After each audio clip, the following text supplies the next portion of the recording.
Welcome to Cozy News Corner of week 8 of 2026, your source for open source news. And we're going to start off by a couple of quick vulnerabilities. We have Debian GIMP, high denial of service risk.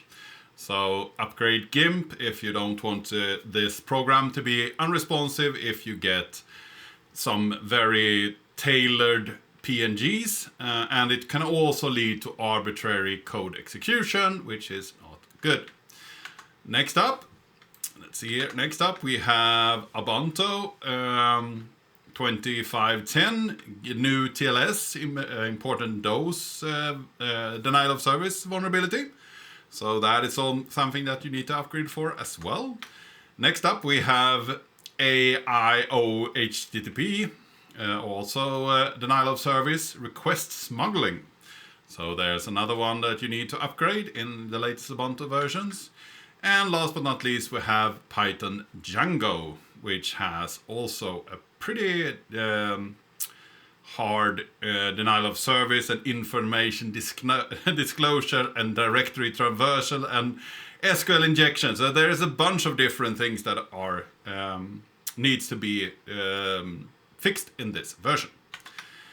Next we're going to talk about Lutris. So Lutris is this platform where you can run different games in Linux. It's open source and could run a bunch of different things in Wine, or it could run native Linux games and so on. So it's pretty much a Steam but built for Linux, totally open source and everything. But now they have added support for Proton. So they can actually run most Steam games and similar things directly in Lutris, which is really nice. And they also added support for a couple of different emulators. One of them was Commodore 64 games and so on. So if you want to do some retrospecting and play some really old games, then that's a really good choice as well. Next up, we have Calibri 9.3 that also has now support for KeyPub.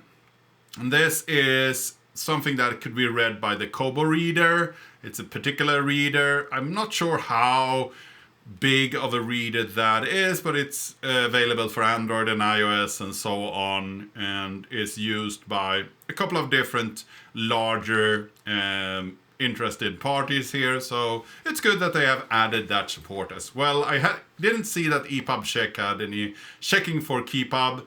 The big difference there is that you have an EPUB, but you use an SQLite database in order to speed up the reading of the EPUB pretty much. An EPUB is just a zipped file of HTML with a bunch of extra assets to it. Next up, we have Oracle, that now have announced a new engagements for strategy around MySQL. So when Oracle actually bought MySQL, people were talking about not a good fit, and it could be something that could not benefit the open source community and so on. So they created MariaDB, and that have been very prominent. It's available in Debian and Abanto as the default MySQL instance, for instance, and so on. But now they will support the community and focus on the community edition of the MySQL server, and also add developers into the loop and publish more of these kind of roadmaps going forward and so on, so people will know more about what they want to do. And one of the big thing that they want to add is, of course, AI and vector-based data into MySQL. So that's an interesting thing that Oracle goes to the community. Oracle has not really been big community people. I have had a bunch of Oracle people at these kind of events where they have talked and so on, and the developers at Oracle is really nice to be talking to, or at least all those I have been talking to. But the company as a whole, or the leaders of Oracle, has been a little bit estranged to the community, I would say. Next, we have KDE Plasma that turns a spectacle into an OCR tool. And they ship a bunch of new stuff here. So they have added color blindness filter with the gray scale mode, an on-screen keyboard that they could do, have a improved high refresh rate, and also better rate for the display handling. And this OCR tool that they have added is actually something that you can do screenshots in your environment, and it will help you reading the text. So you can get text from images and similar things. So an interesting addition. And KDE has also got out and said that they will never force anyone to use systemd or their Plasma login manager or similar things. So the community has been a little bit disturbed and talked about a lot about these kind of things, that systemd is becoming more and more of the default and so on. So they have gone out and have taken a stance against this, that they will support more options. Next up, we have Digital Sovereign. Here we have Red Hat that has got out and created an open source tool. So there is a site that you can go on Red Hat and do this kind of test where you can see if you are ready for digital sovereignty.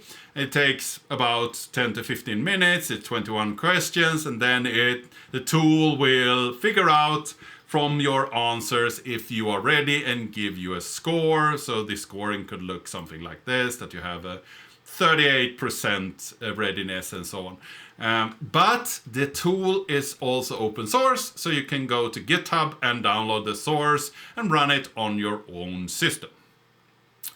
Next up, we have Blender, and Blender 5.1 beta is available, and it now adds more support for AMD GPUs, which is great, because when it comes to rendering things, you need GPU support or else it will not work well. And they have before had a big dependency on libdcore for Wayland, but they have now gone over to using a better set of more native libraries in Linux.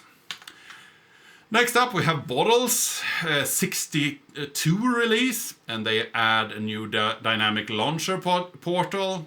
So this is something where you can run Windows games in Linux pretty much, and they bundle it into these kind of bottles that they are running in the system. And they have added more support for different display controllers and so on. So more GPUs should be automatically recognized in the system. Reverse engineering Linux distro Remonux marks 15 years of major releases, and they have now added AI support. So this kind of Linux distribution that builds on Abanto is something that you can, as a security researcher, install and look at malware and see if they are good or bad. So it's a very niche operating system similar to Kali Linux, and they have been doing this for 15 years. This is really cool.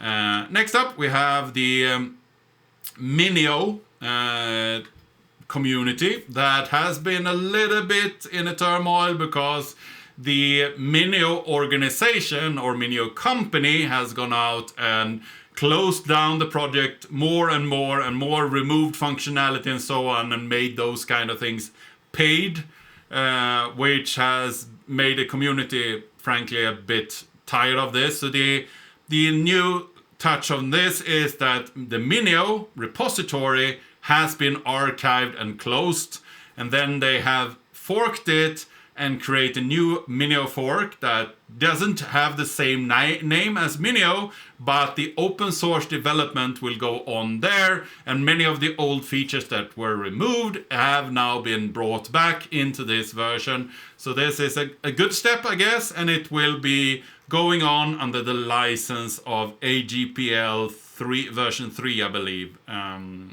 So yeah, AGPL version 3 license. So it's a project that will continue living, even though the company was trying to kill the open source version. And last but not least, we have Let's Encrypt that have added more support for validation, DNS validation. So before they had this DNS 1, where you, every time you wanted to renew a new certificate, you had to create a new record in your DNS, and then they created a new calling on their side, so they could fetch your DNS records and validate that you have the ownership of that site pretty much. But Acme have created a new standard where you can actually add something to your DNS once to validate your claim, and then the only thing you need to do is keep that record in your DNS, and they go to that and read that record and validate that you have the ownership of that site. So this is a big improvement for those that have DNS that needs to be propagated a bunch of times over the internet. So this can take a while, and when you need to have new certificates, and now that the Let's Encrypt organization goes in and says that you can't have certificates that are pretty long, then you have a problem where you need shorter certificates, but you need to be able to propagate your DNS, which goes not hand in hand with that kind of deal.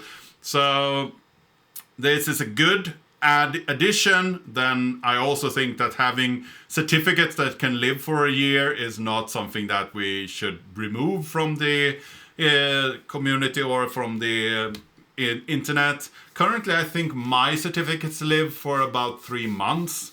I think that is a pretty good way of doing it when it comes to Let's Encrypt. I don't really mind if my DNS or my records were kept away from me for 3 months. Then again, these kind of revocation protocols work pretty well now. So if a certificate would be stolen, then pretty much you just would revoke it and then distribute a new one. So this was what I wanted to cover today. I hope that you found this interesting. I hope that you liked this video. If you haven't subscribed yet, please do that. If you have any comments or suggestions, leave those in the comment section down below. And I really want to see you in the next video.